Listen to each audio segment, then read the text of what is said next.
السلام علیکم ورحمۃ اللہ وبرکاتہ۔ الحمد للہ رب العالمین، والصلاة والسلام علی سید الانبیاء واشرف المرسلین وعلى آلہ الطیبین الطاہرین واصحابہ الاکرمین اجمعین، اما بعد،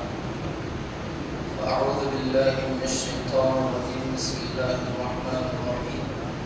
كل نفس ذائقة الموت، صدق الله العظيم۔ وقال تبارك وتعالى في شأن حبيبه إن الله وملائكته يصلون على النبي يا أيها الذين آمنوا صلوا عليه وسلموا تسليما اللهم صل وسلم وزد وبارك على حبيبك سيدنا ومولانا محمد وآله وصحبه أفضل صلواتك وعدد معلوماتك وبارك وسلم۔ محترم سامعین کرام اور منبر نور پر جلوہ فرما سادات کرام، مشائخ نظام اور ائمہ خطباء کرام، آج ہم جس محفل میں جمع ہیں، استاد و اساتذہ حضرت علامہ مولانا حافظ القاری محمد ابراہیم صاحب لطیفی نبر اللہ مرمدہ ورحمۃ اللہ علیہ کی تعزیتی جلسے میں جمع ہیں۔ سب سے پہلے تو میں ان کے فرزندان، ان کے رشتہ داران، محبین، معتقدین اور بالخصوص ان کے تلامذہ کو تعزیت پیش کرتا ہوں کہ ان کے غم میں صرف ان کے فرزندان، ان کے رشتہ داران ہی نہیں ہیں، بلکہ ان کے ساتھ ساتھ اس غم میں سب سے زیادہ ان کے تلامذہ، ان کے شاگرد بھی ہیں۔ تو آپ ہم سب کو بھی آپ کے اس غم میں ہمیں شامل فرمائیں۔ محترم سامعین کرام، زیادہ وقت آپ کے سامنے نہیں لینا ہے، کیونکہ اور بھی کئی آپ کے شاگرد یہاں پر ہیں جو اپنے محبتوں کا، عقیدتوں کا حافظ صاحب کے ساتھ جو تھا ان کا رشتہ، اس کو بیان کرنا چاہتے ہیں، مگر مختصر 10 منٹ کے اندر میں اپنی بات کو ختم کر لیتا ہوں۔ سب سے پہلے تو اس بات کو ہم ذہن میں رکھنا چاہیے، کیونکہ تعزیتی جو پروگرام ہوتا ہے اس کی کئی مقاصد ہیں۔ ان میں سے ایک مقصد یہ ہے کہ جس ذات کا اس ظاہری دنیا سے انتقال ہوا ہے اس کے بارے میں کچھ تذکرہ کیا جائے، کچھ ذکر خیر کیا جائے، اس کے بعد ان کے لواحقین، ان کے رشتہ داران کے دلوں پر جو غم کے پہاڑ ٹوٹے جا رہے ہیں اس کا بوجھ تھوڑا سا ہلکا کیا جائے۔ یہ تعزیتی جلسے کا سب سے پہلا مقصد ہے۔ تو اس حقیقت کو ہم اپنے دل و دماغ میں بٹھانا چاہیے کہ اللہ تبارک و تعالیٰ انسان کو اس دنیا میں پیدا کرنے سے پہلے ہی اس کی موت کا فیصلہ فرما دیا۔ ہر ایک کو جانا ہے، آج ان کی باری تھی، ہو سکتا کل ہماری بھی باری آئے، ان کے شاگرد کی بھی باری آئے، ان کے اولاد کی بھی باری ہے۔ ہر ایک کے لیے یہ موت ایک ایسا اٹل اور قانون ہے، اس کا کوئی انکار نہیں کر سکتا۔ جو اللہ کو مانتا ہے وہ بھی موت کو مانتا ہے، جو اللہ کو نہیں مانتا وہ بھی موت کو مانتا ہے۔ موت کی اتنی حقیقت ہے۔ تو ہم تھوڑا سا اس بات کو دل و دماغ میں بٹھا کر اپنا ہم کو تھوڑا سا ہلکا کر سکتے ہیں۔ اور دوسری بات اس میں یہ ہے، نبی پاک علیہ الصلوۃ والسلام ارشاد فرماتے ہیں اذکروا محاسن موتاکم، لوگوں تم اپنے مرحومین کی خوبیاں بیان کرو۔ یہ حدیث پاک میں آتا ہے، یہ جو جلسہ تعزیت جو رکھا گیا ہے اسی حدیث شریف کی روشنی میں رکھا گیا ہے۔ جو انسان کے ہم میں سے انتقال کر جاتا ہے اس کی اچھائیاں ہیں تو ڈھونڈ ڈھونڈ کر لوگوں کے سامنے بیان کرو، تاکہ لوگ ان کی اچھائیوں کو بھی اپنی زندگی میں لائیں اور ان کی اچھائیوں کو اپنانے کی کوشش کریں۔ تو اس حدیث پاک کے تحت یہ جو محفل رکھی گئی ہے، اذکروا محاسن موتاکم، اپنے مرحومین کی اچھائیاں بیان کرو۔ اگر اس مرحوم کے اندر کوئی برائی ہے تو اس کو ڈسکس بھی نہ کرو، یہ حدیث پاک کی روشنی میں ہمیں پتہ چلتا ہے۔ تو خوبیاں بیان کرنا کہ نبی پاک صلی اللہ علیہ وسلم کا حکم ہے، ارشاد ہے کہ انسان کے انتقال کے بعد اس کے خوبیوں کو لوگوں کے سامنے ڈھونڈ ڈھونڈ کر بیان کرو۔ تو آج ہم انہی کے خوبیوں کے ذکر خیر کو سننے کے لیے یہاں جمع ہیں۔ کیا کیا خوبیاں ہیں حافظ صاحب قبلہ کے، کیا کیا خوبیاں ہیں، اس کو بیان کرنے کی ضرورت نہیں ہے۔ سورج اگر رات میں ڈوب جاتا ہے تو دن میں جو بندہ تھا، جو سورج کی روشنی میں تھا، جس نے سورج کو دیکھا ہے،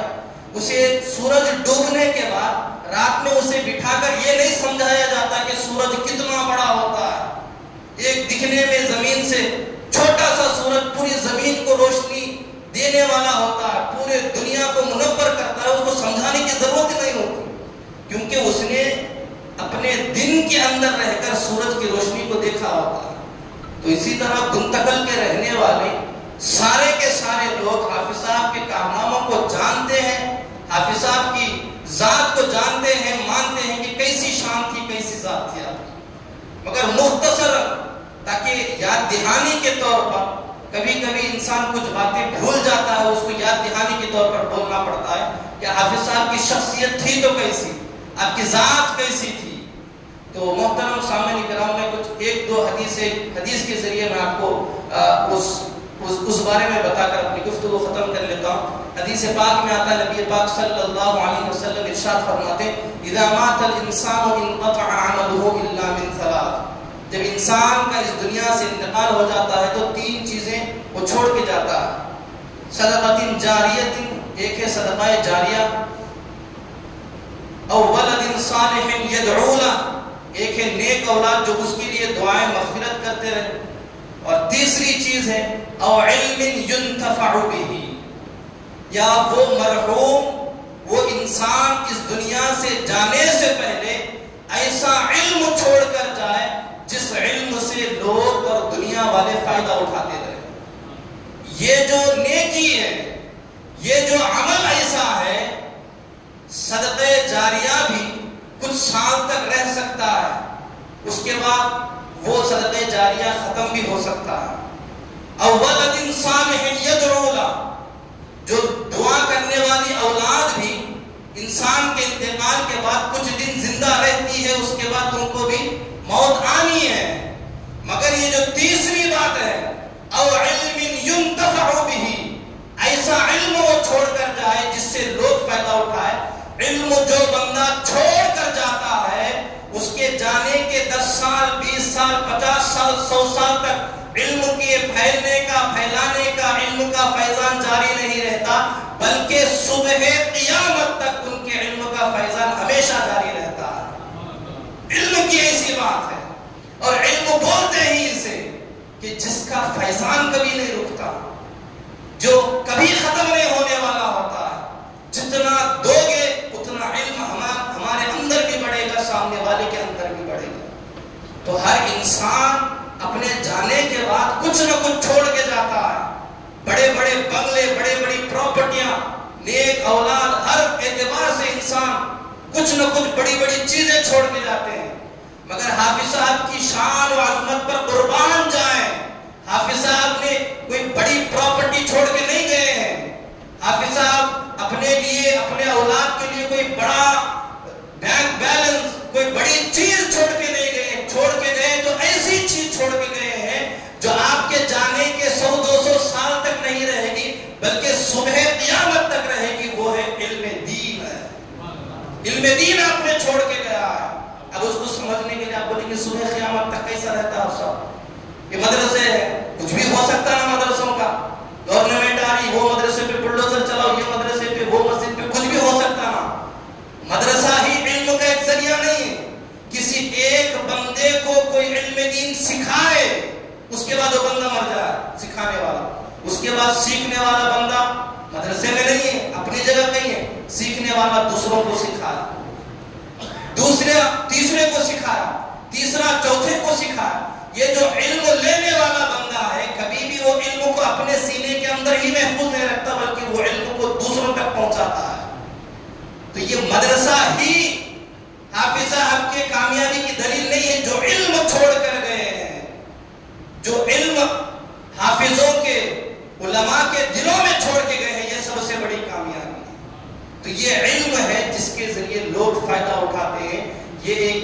انسان کے مرنے کے بعد یہ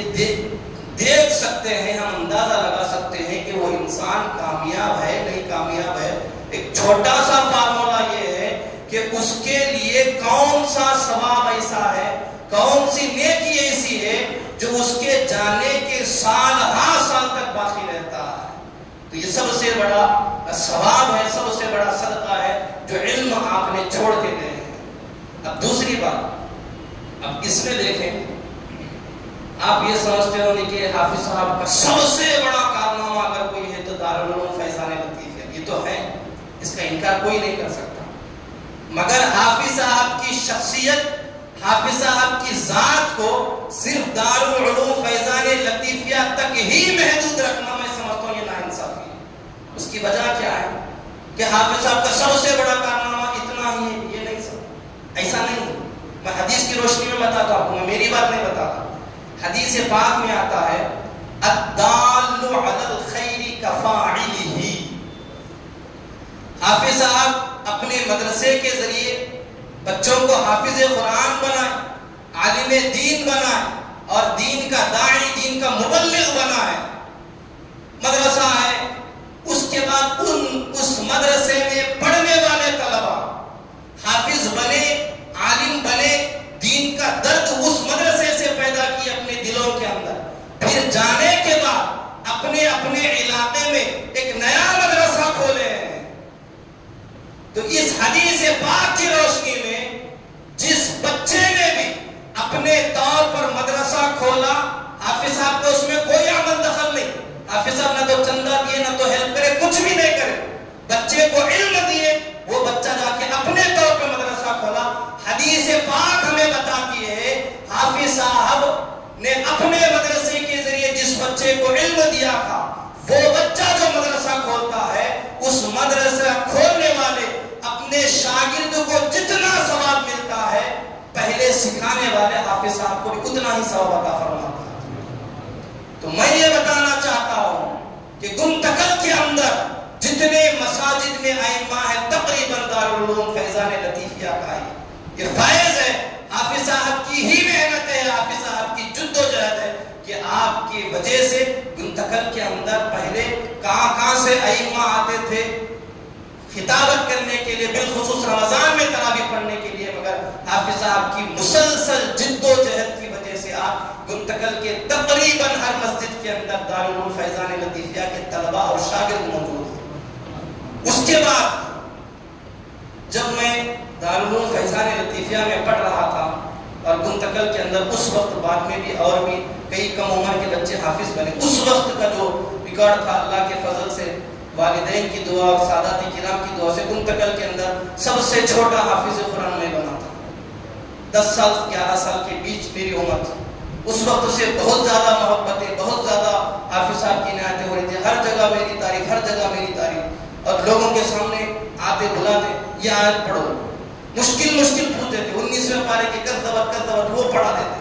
پھر بولتے تھے یہ اتنا مشکل ہے، کبھی کبھی بڑے بڑے حافظوں کو متشابہت لگ جاتی، یہ تو چھوٹا سا بچہ کتنا اچھا پڑھ رہا، اٹکے بغیر پڑھ رہا، اتنی ہمت افزائی فرما، اتنی ہمت افزائی فرما، حافظ قرآن بن گئے۔ اس کے بعد چھوٹا سا تھا، میں حیدرآباد میں، میرے لیے رہنا مشکل تھا، حافظ صاحب 1 سال اور رکا، اس کے بعد بولے کہ بابا آپ اچھا ہے، پڑھ سکتے ہیں، قابلیت ہے، آپ یہاں پر نہیں رہنا ہے اور مزید آپ کو حیدرآباد جانا ہے۔ میں بولا کہ نہیں جاتا، آپ صاحب چھوٹی عمر ہے، نہیں کچھ بھی کرو، جانا ہے۔ گھر میں ابا کو سمجھائے، دادا کو سمجھائے، بولے کہ بچے کو کیسا بھی حیدرآباد میں داخل کرنا ہے۔ اس کے بعد حیدرآباد دارالعلوم نعمانیہ کے اندر داخلہ کروایا، حافظ صاحب یہیں پہ رہ کر فونوں کے ذریعے ریکمنڈیشن کے ذریعے داخلہ کر، اس کے بعد پھر نعمانیہ میں 1 سال کا کورس ہو گیا، 3 سال کا کورس 1 سال میں کرا دیتے، وہ ہونے کے بعد بولے کہ نہیں بابا اس کے بعد پھر واپس نہیں آنا گھر کو، کچھ بھی ہو جاؤ، پوری نظامیہ کی جو تعلیم ہے اس سے فارغ ہونے کے بعد ہی آنا۔ تقریباً کامل الفقہ، جسے مفتی کا نام کیا جاتا ہے، کامل الفقہ تقریباً 8 سال کا کورس مکمل کرنے کے بعد یہاں پر پھر واپس آنا۔ اس کے دوران جب بھی میں گنتکل آتا، سب سے پہلے دارالعلوم فیضان لطیفیہ جاتا، حافظ صاحب سے، اساتذہ سے، دوست احباب سے ملاقات کرتا، جب بھی وہاں پر جاتا حافظ صاحب اتنے مشکل سوالات کرتے، کہیں نہ کہیں سوچنے پہ مجبور ہو جانا کہ میں یہ چیز تو نہیں پڑھا، یہ چیز تو میں نے کبھی خیال تک نہیں کیا، انٹرسٹ دلانے کے لیے، پڑھائی میں شوق دلانے کے لیے